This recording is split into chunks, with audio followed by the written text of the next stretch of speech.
Livro de 1 Crônicas, capítulo 21.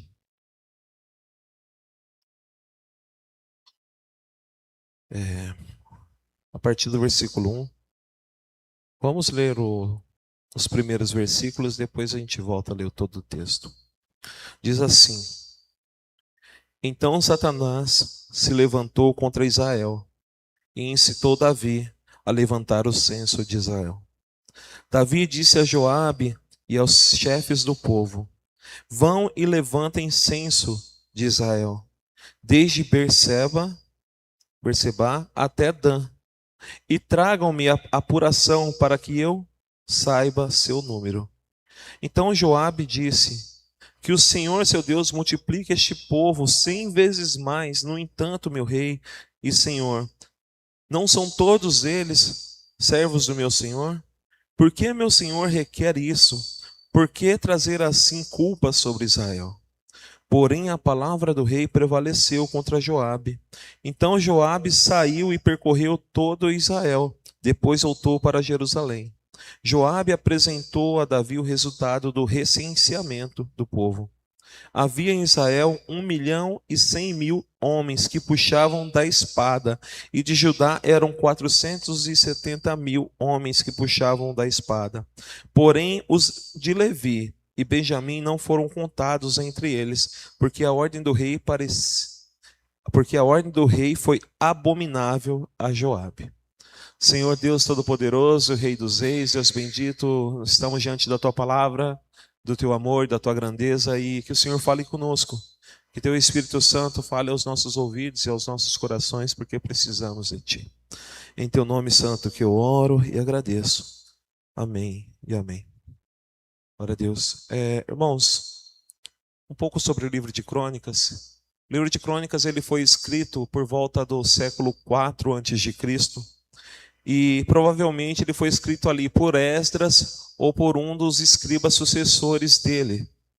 E ele tem a ideia do livro de Crônicas é falar da restauração do Senhor, do povo de Israel, após o exílio na Babilônia, a restauração do culto e adoração ao Senhor, e direcionar o povo ao caminho que nós sabemos que Cristo depois viria como rei sobre toda a terra, né? Por isso que ele fala bastante de Davi no primeiro livro de Crônicas, e fala que haveria uma descendência que jamais teria fim. E essa descendência, ela não tem fim. Hoje nós podemos ver que em Israel não tem um rei lá, não tem alguém da família de Davi, mas o rei de toda a terra, ele governa sobre o mundo, e o nosso Senhor Jesus, ele é o rei eterno. E Crônicas ele tem esse objetivo, de alinhar o povo novamente a viver os princípios e a lei do Senhor, e adorar ao Senhor, né? E Davi, ele é uma pessoa importante para a restauração do culto, para que houvesse restauração do culto no tempo em que o povo retornou do cativeiro da Babilônia.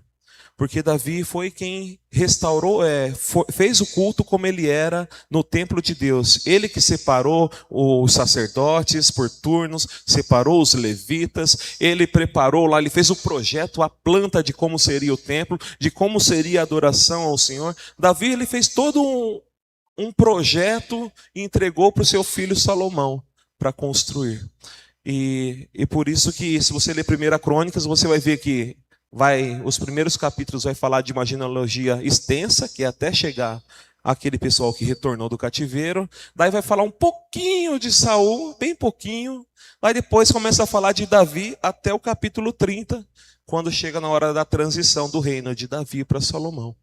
E agora, deixando um pouco do conteúdo de Crônicas, do que ele fala aqui sobre um homem chamado Davi, que teve um dia, quando ele estava na paz, não tinha guerras, não tinha ninguém para incomodá-lo, ele já tinha subjugado, porque se você ler os capítulos anteriores, você vai ver que as nações que estavam ali do lado, até a turma da Síria, né, ali, Damasco, a capital, ele já tinha subjugado esses reinos já pagavam tributos a Davi e a Israel, os reis que se levantaram contra eles ali, eles foram vencidos e derrotados, e ele estava tranquilo, era um momento de paz. E hoje nós também passamos por algumas dificuldades, mas existem momentos em nossa vida que essas dificuldades vêm, nos assolam, nos fazem temer, nos colocam com medo, né? E é um breve momento e passa, e daí vem os momentos de paz e de tranquilidade. O problema, acho que nas nossas vidas não são os momentos de guerras, são os momentos de paz, e o que nós fazemos com esses momentos.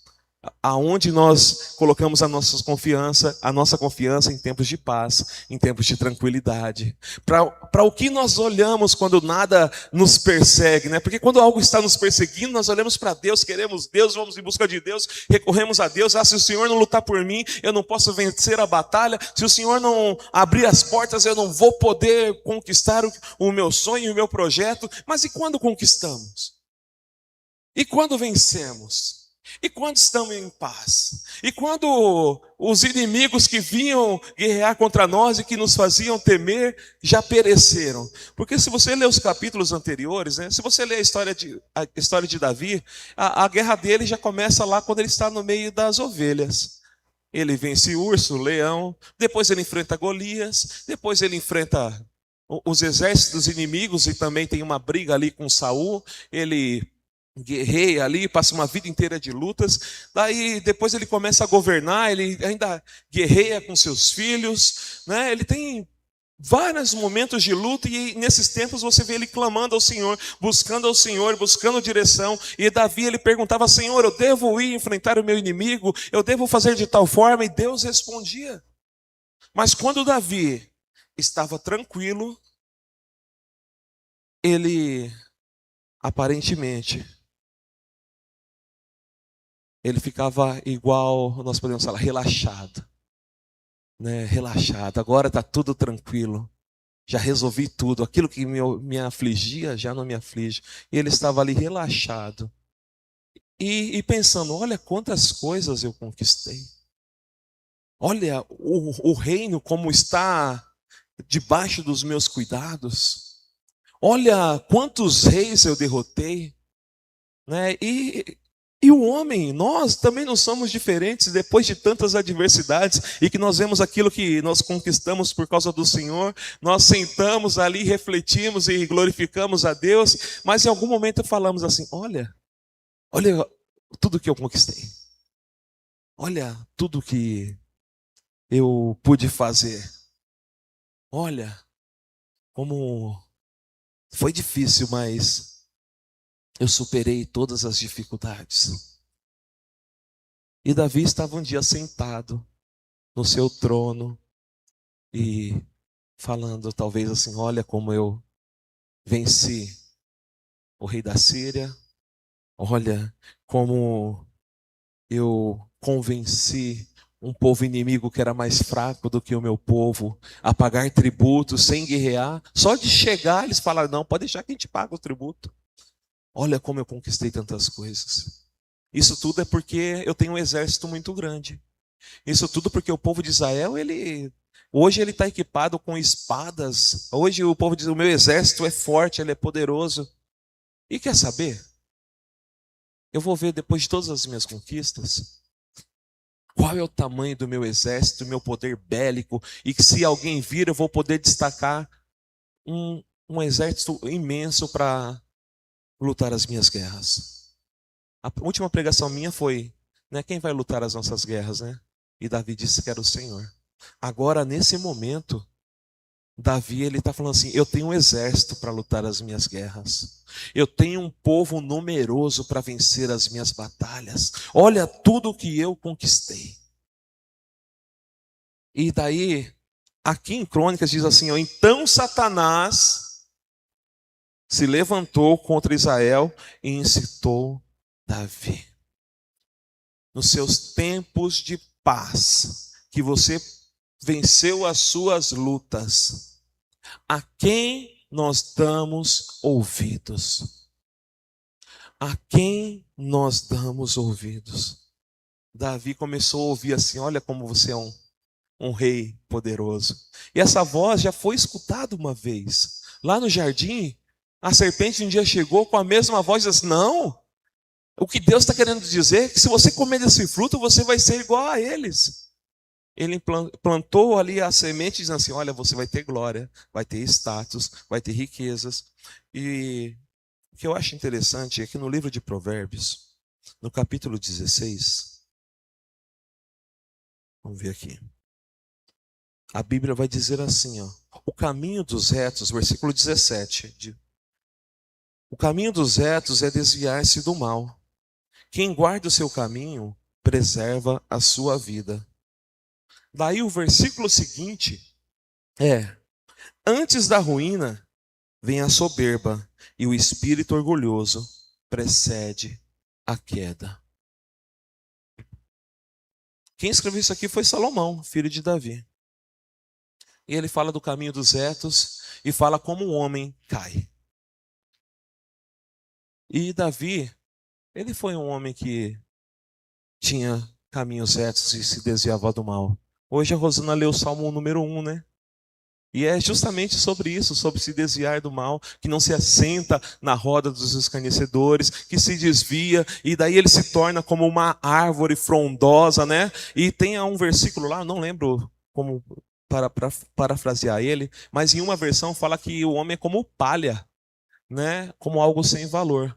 Mas aquele que confia no Senhor, ele é como uma árvore frondosa. É como uma árvore que dá frutos até no dia de sequidão, as folhas permanecem verdes.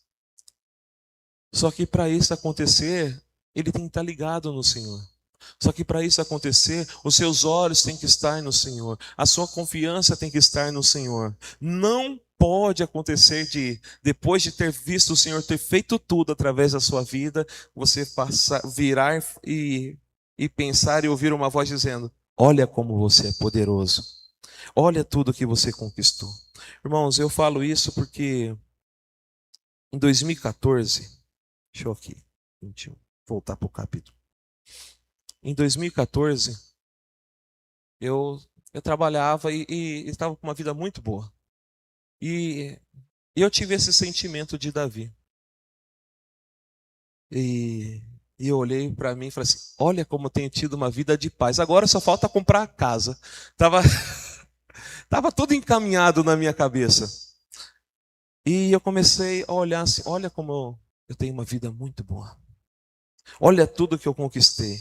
Eu fui lá, estudei, eu fiz. E comecei a tirar todos os cuidados do Senhor que estava sobre a minha vida e colocando: olha como eu conquistei. Olha como eu pude realizar esses sonhos.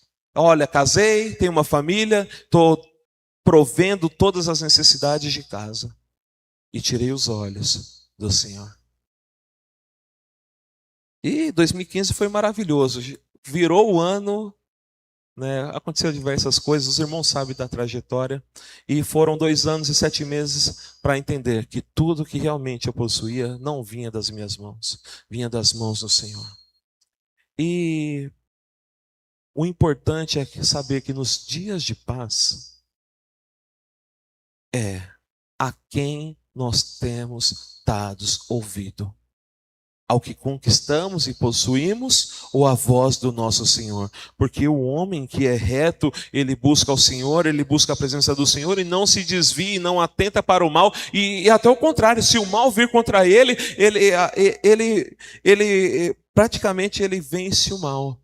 Não porque você é autossuficiente, porque Cristo Jesus, Ele nos conduz, porque Ele venceu o mal. E nós vencemos o mal por causa dEle. E nós vencemos o pecado por causa de Cristo Jesus. Porque quando nós olhamos para Ele, nós olhamos para a presença dEle, pelo o sangue que Ele derramou na cruz, e nós vemos que aquele sangue derramado, ou aquele preço transformou e moldou as nossas vidas, nós vemos o pecado à espreita, o desejo do mal e falamos, não, Cristo já venceu por mim, eu posso triunfar no meio das minhas adversidades, e mesmo que o banquete seja um banquete maravilhoso, Ele não vai me tirar dos olhos da presença do Senhor, porque parecia maravilhoso para Davi olhar aquilo ali e falar assim, olha o tamanho do meu exército, olha a vitória que o meu povo conquistou por causa dos meus braços fortes, e também um dia vai parecer maravilhoso para você olhar para tudo que você já conquistou no nome do Senhor e falar, olha como eu conquistei, e talvez venha uma mesa dizendo assim, olha, tem muito mais, é só você fazer dessa forma,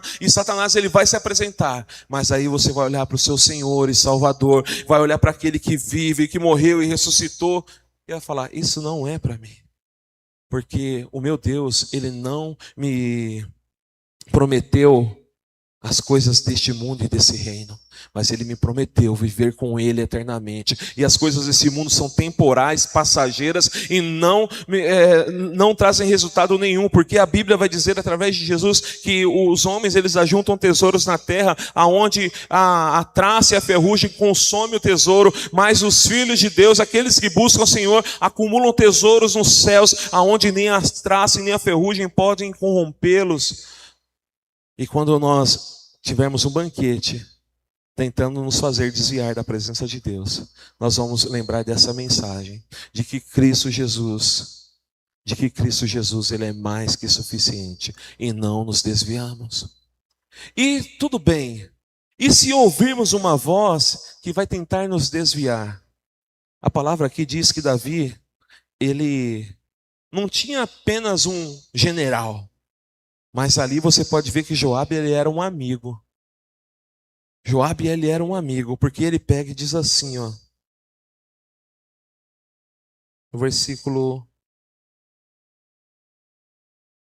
3. Então Joabe disse, que o Senhor seu Deus multiplique este povo 100 vezes mais. No entanto, meu rei, não são todos eles servos do meu Senhor? Por que meu Senhor requer isso? Por que trazer assim culpa sobre Israel? Davi estava a um passo de pecar, e Deus levantou, não um general, mas um amigo, aquele que iria falar assim, ó, vamos voltar para onde os seus olhos devem estar, que é em Cristo Jesus. Então é importante que eu e você, né, tenhamos amigos no reino de Deus. É importante que eu e você tenhamos aqueles que nós podemos confiar no reino de Deus e conversar e contar assim os nossos problemas, não para que ele vire motivo de oração em diversas rodas, né, como já houve várias vezes no meio da igreja, né, uma pessoa que você confia e você vira motivo de orações, e esses motivos de orações não são motivos de oração, né? É coisa de crente, como a Elisa fez ontem no Stop, né? Daí colocaram assim, o que é uma coisa de crente com F? Daí colocaram fofoca. O que é coisa de crente? Fofoca. Crente gosta de fofocar, parece, né? E você não precisa ter um amigo que vai te colocar numa roda de oração, que era coisa de crente, que é a fofoca, mas você precisa de um amigo que quando você está ali, ó, próximo a cruzar a linha do erro, e ele te traz de volta a direção. Olha para Cristo, olha para o seu Deus, olha que o Senhor multiplique 100 vezes mais o seu exército, mas não faça esta coisa. E nós precisamos dar ouvidos aos homens e mulheres de Deus que nós temos ao nosso lado, porque existem conselhos da parte de Deus através da sua vida, para dar para mim. Existem conselhos da parte de Deus através da minha vida para dar a vocês. Quando nós vivemos essa palavra, entendendo que um homem, ele precisa de amigos que o façam olhar para Deus, nós vamos andar sempre como se fosse assim, ó, um checklist. Ó, estou próximo a desviar. Ó, meu irmão, tem uma palavra de Deus a respeito dessa sua escolha. E daí, quando você ouve aquela voz, é como se o checklist fosse preenchido. Ouça os homens e mulheres de Deus que Deus põe ao seu redor. Porque em dias de paz, se não ouvirmos a voz de Deus, Deus ele ainda envia os seus mensageiros. E um irmão, ele pode ser esse mensageiro da palavra de Deus. Então, tenha amigos para si. E o título é: A quem pertence as minhas conquistas? Joabe, ele falou: suas conquistas vêm do Senhor. E nós precisamos aprender a atribuir as nossas conquistas ao nosso Senhor.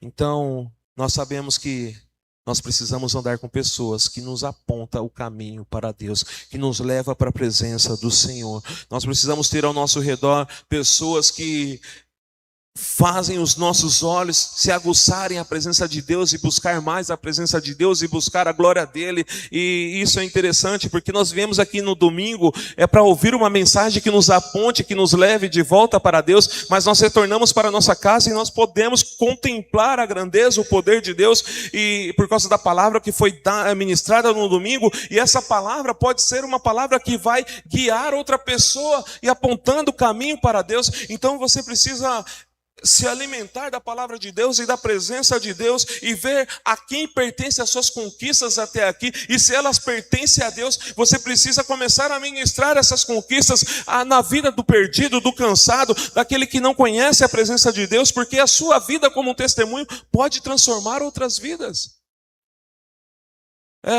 E isso é maravilhoso. Eu fico muito tempo distante, né? E ainda mais, era para vir 4 domingos, já vou vir em 3, né? Eu fico muito distante e muitas coisas acontecem durante um mês que eu não venho. E é maravilhoso que no serviço, eu antes almoçava sozinho, mas agora parece que eu estou indo no almoço mais híbrido, que eu almoço com as pessoas, né? E aí, às vezes, ali no almoço, eles começam a levantar questões sobre a Bíblia, e é sobre Israel, é sobre The Chosen, é sobre alguma coisa. Daí um irmão falou assim: a gente precisa ir na igreja do Cristiano, né? Uma pessoa falou assim, né?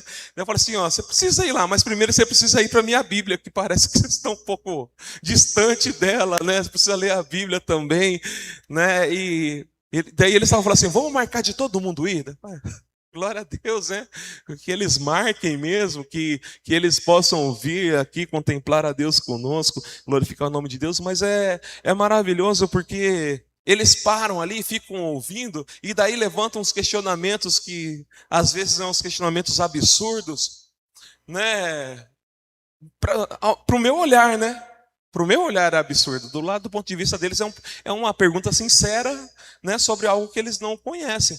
E daí ali a gente conversa, eu falo de Deus, e é uma oportunidade de que eles tenham um amigo que possam direcioná-los para um caminho que é Cristo Jesus, né? E geralmente essas conversas começam lá no Velho Testamento, né?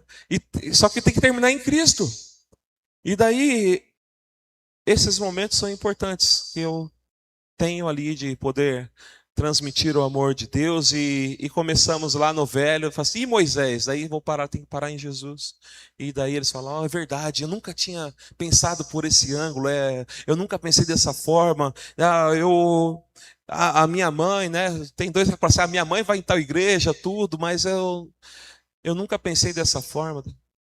E Deus, ele pode fazer uma obra que, além de eles nunca pensarem dessa forma, eles falam assim: eu nunca pensei em viver para Deus, e que eles possam viver para Deus. Mas eles precisam de amigos. O mundo precisa de amigos que possam apontá-los, eles, para Deus. E a melhor forma de que o mundo conheça esses amigos é você dizer: a quem pertence as suas conquistas? O que você tem vivido até hoje, tem conquistado até este momento, a quem pertence? Foi você que conseguiu? Foi você que planejou e elaborou um plano que, olha, esse plano de carreira vai ser perfeito para que eu conquiste tudo?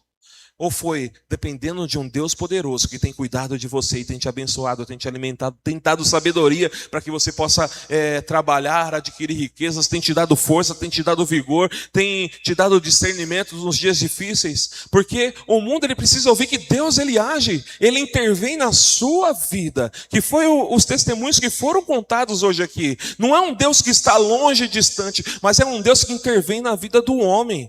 E foi isso que Cristo Jesus fez. Ele interveio na vida do homem. Ele deixou os céus, deixou a sua glória, deixou a sua morada e veio na plenitude dos tempos, como diz a Bíblia. E ele veio para se envolver com o homem e ter um relacionamento com o homem. No decorrer desse texto, irmãos, leia. O tempo está indo muito rápido, o capítulo é grande. Leiam lá, você vai ver que depois que Joabe falou, ele foi lá e fez o que Davi mandou. E ele ainda nem considerou 2 tribos, que ele achou absurdo demais a ideia de Davi. E daí, Deus, ele vem ao encontro de Davi. Ele envia ali um profeta, só para errar o nome, acho que é Datã. Deixa eu ver o nome do profeta. Gade. Ele envia um profeta chamado Gade. E Deus, ele vê ali, ele vê o desejo de Davi, ele vê que Satanás ali movimentou o coração de Davi, ele enviou um amigo para falar: rei, olha aqui, o Senhor multiplique. E daí Davi não ouviu aquela voz, e prevaleceu a voz do rei contra como que é o nome dele aqui? Joabe, né? Prevaleceu a voz do rei contra Joabe. Daí depois, o pecado já tinha sido consumado por Davi, porque ele pediu e eles fizeram o censo. E depois que o pecado foi consumado, o Senhor envia o profeta para falar com Davi. E o profeta no versículo 10 diz assim, ó: vai e diga a Davi, assim diz o Senhor, eu lhe ofereço 3 opções, escolha uma delas para... calma aí, tem que ser um pouco antes. No versículo 7 vai dizer assim, vou começar daqui. Tudo isso desagradou a Deus, e por isso ele castigou Israel. Então Davi se dirigiu a Deus dizendo: cometi um grande pecado ao fazer tal coisa. Mas agora peço-te que perdoes a iniquidade do teu servo, porque eu fiz grande loucura. Então o Senhor falou a Gade, o vidente de Davi, dizendo: vai, diga a Davi, assim diz o Senhor, eu lhe ofereço 3 opções, escolha uma delas para que eu execute contra você. E Gade foi falar com Davi e disse: assim diz o Senhor, escolha o que você quer, ou 3 anos de fome, ou que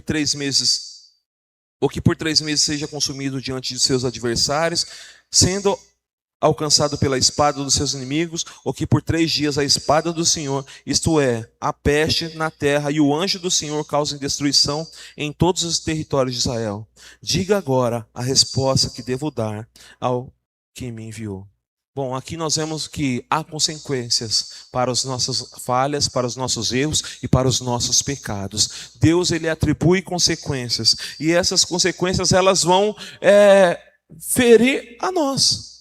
Adão, quando pecou, ele se viu nu, mas feriu a ele, porque ele não teve mais relacionamento com Deus. Ele começou a trabalhar de uma forma que ele não deveria trabalhar, né? Ele começou, o suor do rosto dele foi que começou a produzir lucro para ele. Ele cuidava do jardim do Senhor, tinha tudo para ele, mas ele começou a sofrer os danos. A terra foi amaldiçoada por causa do pecado do homem. Então há consequências para os nossos erros e para as nossas falhas diante de Deus. E a primeira coisa que é nos distanciar de Deus. Primeiro traz vergonha sobre nós queremos nos ocultar de Deus, e daí nos distanciamos ao ponto que, se não voltarmos, se não nos arrependermos, vamos ficando tão distantes de Deus ao ponto que um dia já não ouvimos mais Deus e já não temos mais a direção de Deus e já não nos relacionamos com Deus. E Davi, ele percebeu a falha e ele pediu perdão. Só que a consequência do pecado dele não recaiu somente sobre ele, mas sobre todo o povo de Israel. A palavra do Senhor diz que Davi escolheu ali entre as 3 coisas, ele falou assim: olha, eu não posso cair nas mãos dos homens, porque ele não tem misericórdia. Agora Deus, ele é um Senhor misericordioso. Então ele aceitou os 3 dias de peste sobre Israel e o anjo do Senhor. Aprendemos que há consequência para os nossos atos, para os nossos erros. E aprendemos também que além de existirem consequências, nós precisamos assumir os nossos erros. Não é somente a falha, a queda, que nos... Como é a palavra que eu posso falar aqui? Não é somente a queda e a falha que nos destaca, mas é a capacidade que nós temos de nos arrependermos, que nos destaca diante de Deus. A marca do pecado, ela pode ela te causar vergonha, causar dor, causar constrangimento, mas a marca do arrependimento e da reconciliação com Deus, ela te traz alegria, ela te traz prazer, ela te leva novamente para o caminho de vida, ela faz você ser uma pessoa que é comum, mas tem um Deus misericordioso ao seu lado. Então eu e você precisamos assumir as responsabilidades das nossas decisões. E assumindo isso, assumindo que pecamos e nos reconciliamos com Deus, nós temos paz com Ele e nós podemos voltar a viver um relacionamento com o Deus Todo-Poderoso. E Deus, Ele envia a peste, e a palavra do Senhor vai dizer assim, que Ele mata 70.000 homens ali de Israel. É muita gente por causa do pecado de Davi. E daí o Senhor aparece novamente a Gade ali e fala assim: Davi, o Senhor quer que você se encontre com Ele. O Senhor quer que você se encontre com Ele. Esses dias eu ouvi uma pregação que o título da pregação era: Deus não cancela encontros. Deus, Ele não cancela encontros, né? E esse título é sobre Adão e Eva, porque eles pecaram, só que a Bíblia diz que o Senhor vinha sempre na viração do dia conversar com Adão e Eva. E o dia que eles pecaram, Deus não cancelou o encontro, não falou assim: eu não vou.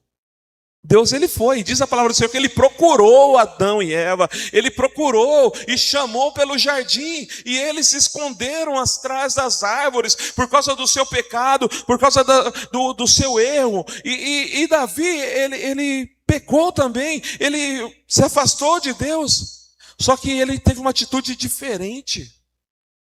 O Deus que veio ao encontro, Ele veio ao encontro e Davi já estava lá, arrependido, já tinha pedido perdão, estava arrependido, estava ali disposto a sofrer as consequências do pecado, porque ele sabia ele conhecia a história.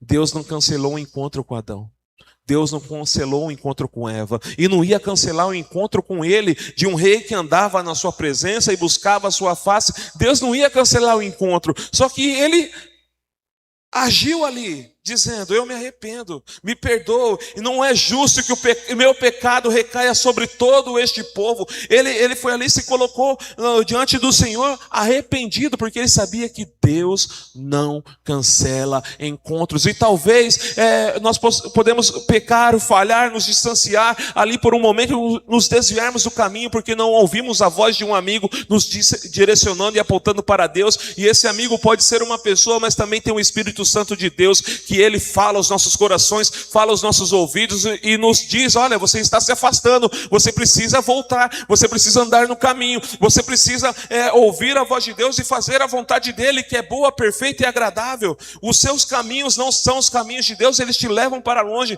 O próprio Espírito Santo de Deus, Ele nos direciona para isso. E daí, esse amigo que nos fala, porque ele sabe que o nosso Deus, Ele não cancela encontros, e Ele vai vir falar conosco.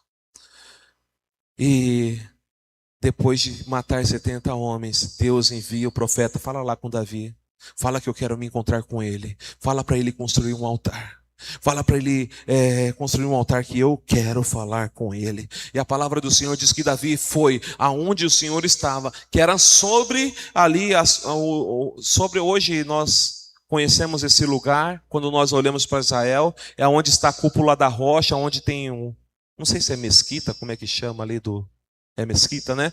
Tem a mesquita do povo árabe, onde primeiro foi construído o templo de Salomão. Ele foi destruído por volta do ano 70 depois de Cristo, e construíram ali a cúpula da rocha. E é esse lugar que lá fala que era como que é, de Araúna, o nome? É, o Monte Moriá, mas pertencia a um homem. E esse homem era Araúna, o nome dele, né? E ali ele fala Ornã. Então é Ornã o nome dele e o lugar lá era Araúna, um negócio assim. A gente vai depois ler lá, irmãos, me ajuda, né? Ornã era o dono desse monte, o dono do pedaço lá que é o Monte Moriá, que hoje está a cúpula da rocha, e tinha um nome lá que eu não lembro agora aqui e também não achei. Bom, e o anjo está sobre esse lugar, né? E esse lugar pertence a Ornã. E Ornã, ele vê o anjo do Senhor, junto com seus filhos, ele estava malhando trigo ali, e ele se esconde, porque o anjo do Senhor estava com a espada em suas mãos.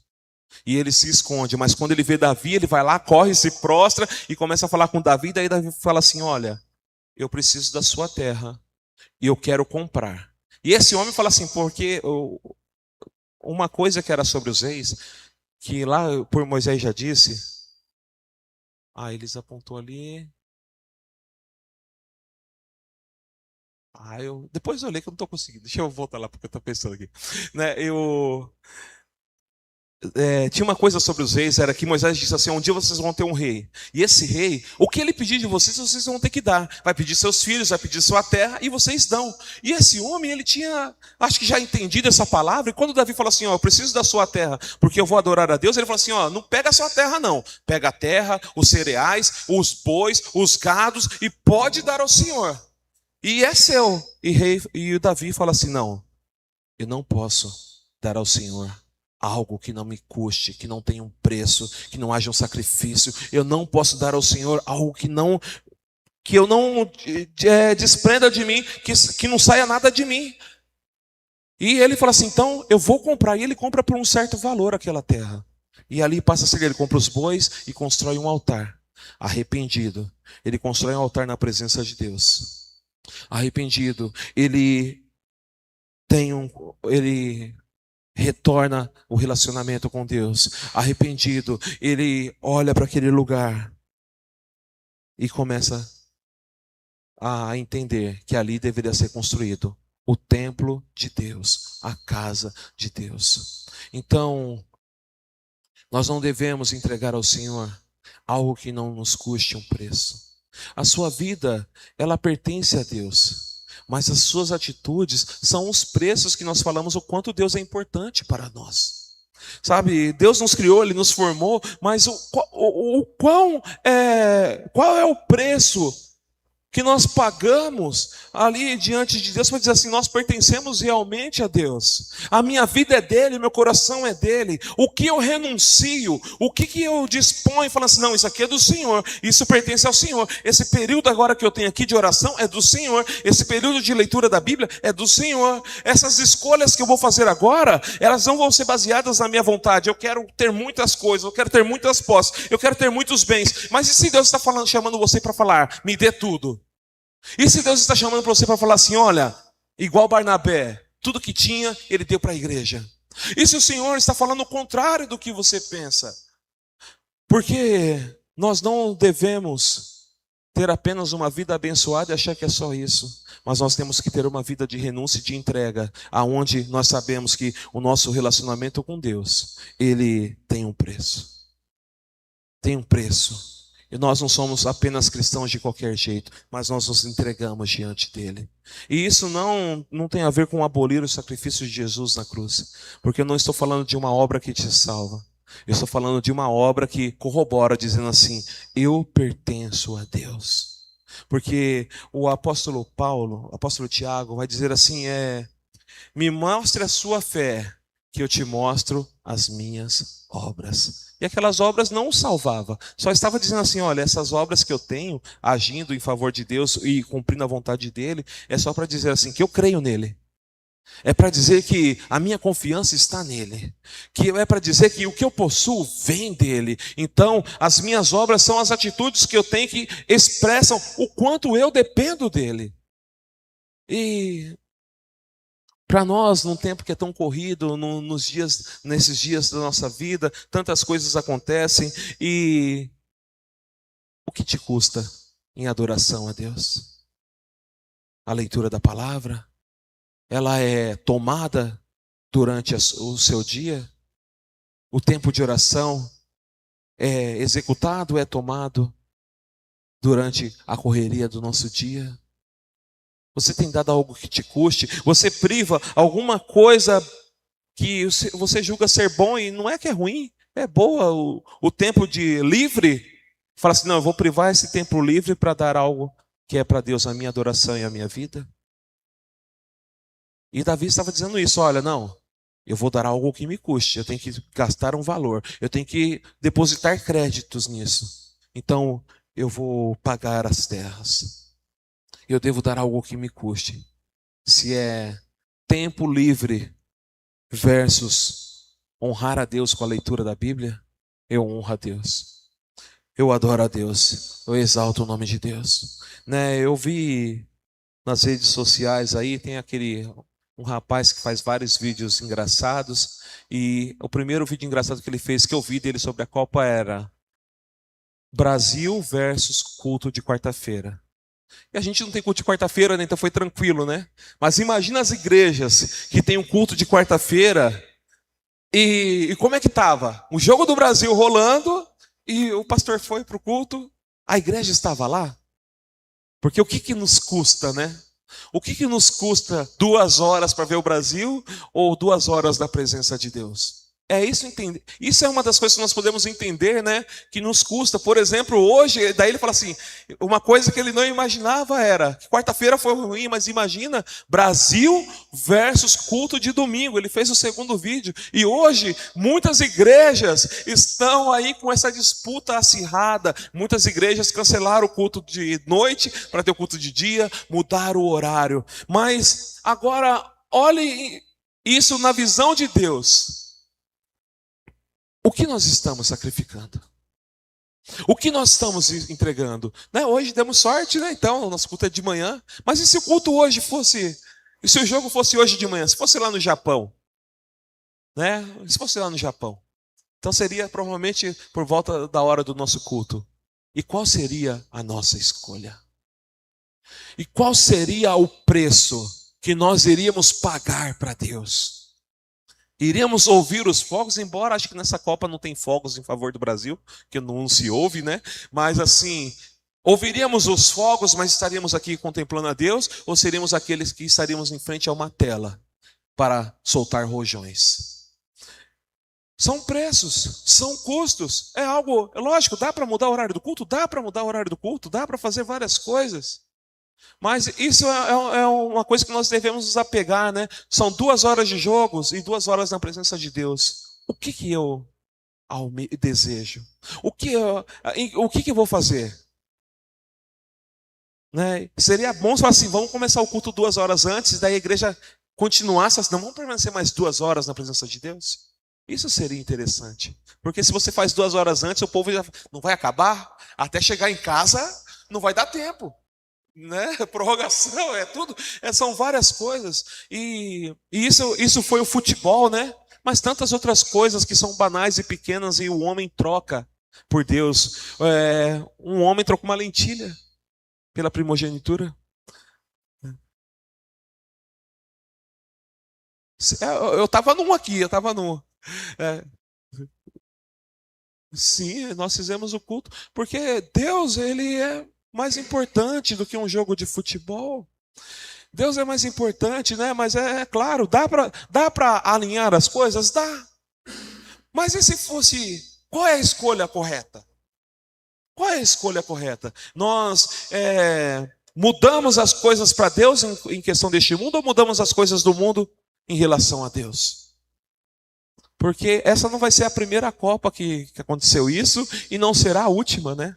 Só que eu acho que lá atrás, há 20 anos atrás, Os olhos eram assim: Deus é mais importante.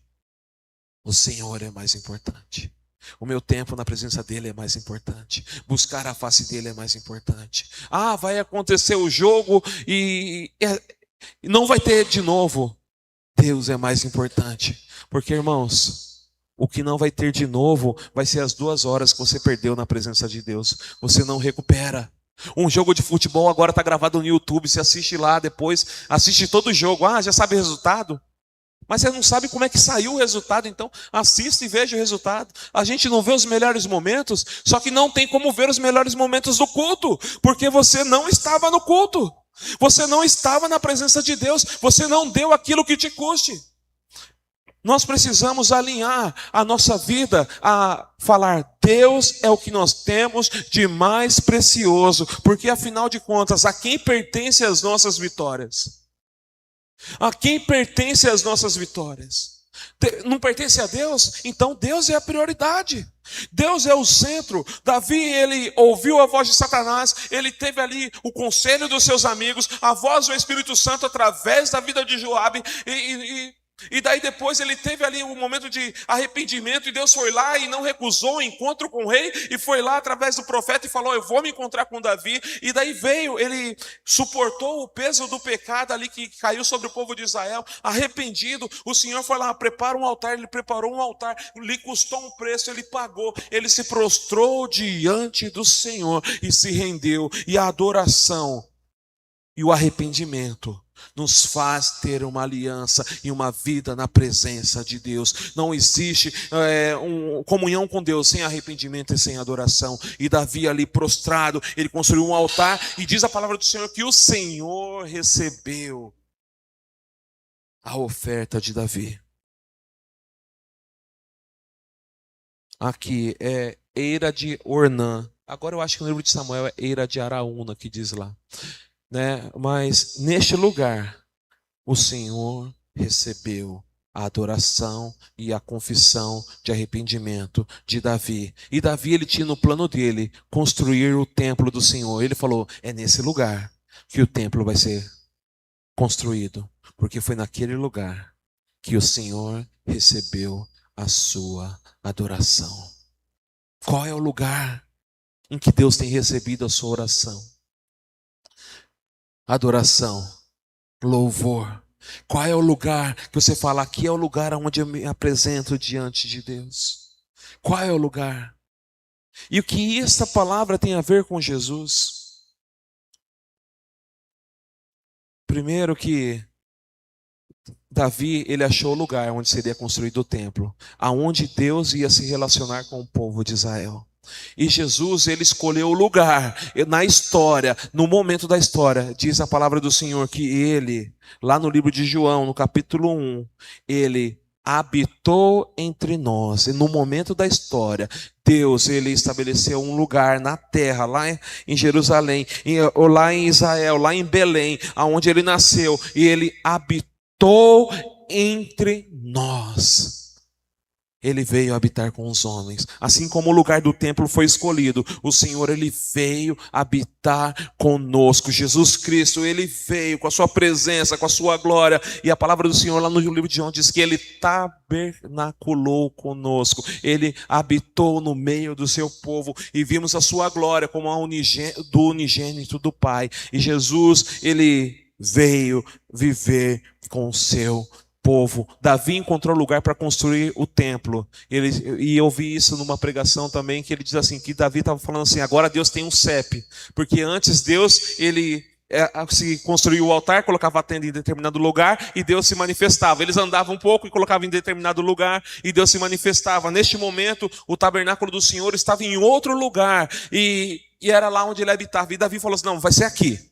Esse aqui é o endereço agora. Quando forem buscar a Deus, vai ser aqui. E é interessante que Salomão fala assim, quando ele vai inaugurar o templo, ele fala assim: Senhor, que os teus filhos, que aonde eles estiverem, quando eles voltarem os olhos para este templo e clamar ao Senhor, que o Senhor ouça a oração deles. E daí a palavra do Senhor diz que o Senhor responde. Ele fala: olha, quando eles olharem para este lugar e clamarem, eu ouvirei do céu a oração deles. Então, Davi já tinha cravado o endereço para Deus. E Jesus, ele veio e habitou entre nós. E o nosso endereço para Deus é olhar para o nosso Senhor Jesus. E também o que mais temos ali, né? De Cristo. Davi, ele ofereceu animais em sacrifício naquele altar. E Cristo, ele se ofereceu como sacrifício em nosso lugar, para que pudéssemos ter comunhão novamente com Deus e nos ligar novamente à presença de Deus. E Cristo Jesus, ele morreu naquela cruz, derramou seu sangue. Isaías 53 vai dizer assim que ele levou sobre si as nossas dores. O castigo que nos traz a paz estava sobre ele. E Cristo levou sobre si e restaurou de volta, reconciliando os homens com Deus. O que essa mensagem tem a ver com Jesus também? Nós sofremos as consequências dos nossos pecados, mas por causa do sacrifício de Jesus, nós temos reconciliação com o Pai e temos a esperança de um dia vivermos com Ele eternamente. Então, irmãos, a quem pertence as minhas conquistas, a quem pertence as suas conquistas? Se pertence a Deus, declare a todo mundo que pertence a Ele. E declare para que os homens possam ouvir que o Deus Todo-Poderoso, que Ele intervém na história, Ele intervém na sua vida. E que além de agir na sua vida, Ele quer agir na vida daqueles que estão ouvindo. O Senhor está comigo. As nossas conquistas pertencem a Deus. E que nos dias de paz nós possamos olhar para Deus e falar como Deus tem sido maravilhoso para conosco. Porque se nós fizermos isso, o nosso caminho não vai se desviar. Se nós fizermos isso, nós vamos estar na presença daquele que vive e reina para sempre. E para concluir, eu vou ler o versículo de Provérbios 16.